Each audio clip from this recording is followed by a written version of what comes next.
Mais par contre, ça m'a rendue libre. Libre sur 2 points, et ça n'a aucun prix.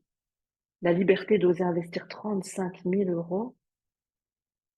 Ça m'a déclenché ce palier que je ne m'autorisais pas avant d'investir dans du coaching ou de l'accompagnement.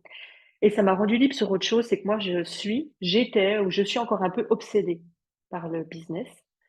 C'est ma passion. Je peux le manger, le boire, le dormir, je peux en parler H24. Sauf qu'à la fin, bah, je bossais du lundi au dimanche soir.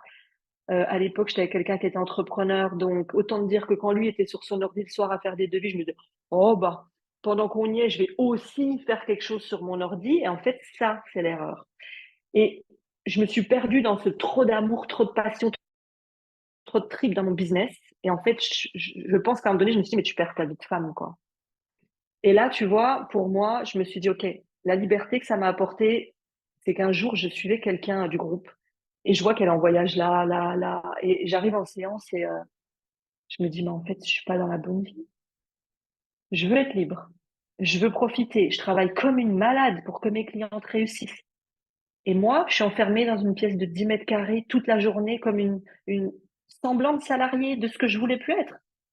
Je suis là à mon bureau de 9 heures à 19 heures comme ça, assise et à bosser comme une malade. Mais moi, oui, je change la vie des gens, mais moi, et là, ça a été très égoïste et même dans une colère, hein. J'ai eu même eu un moment où je me suis dit, mais attends, mais moi, tous les jours, je me bats pour donner le meilleur à d'autres femmes. Qui m'aide, moi?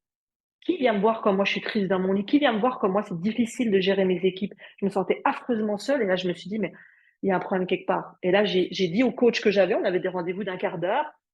J'arrive en pleurs, c'est assez rare chez moi et je lui dis, écoute, c'est pas la vie que je veux. Je réussis, mais je veux pas cette vie. Je veux pas être assise à mon bureau toute la journée. Et là, il m'a rien dit. Je sais pas ce qui s'est passé dans ma tête, une intuition, un truc guidé. J'ai ouvert mon agenda. Il m'a dit, qu'est-ce que tu veux alors? Un truc comme ça. J'ai ouvert mon agenda et je te promets, et il en parle des fois dans des interviews, j'ai rayé comme ça, plein de pages au hasard, hein. Toutes les pages à venir, et je rayais, et je rayais. Il me parlait pas. Il me regardait. Il me dit, qu'est-ce que t'as fait? Je lui dis, je me suis autorisée à être libre.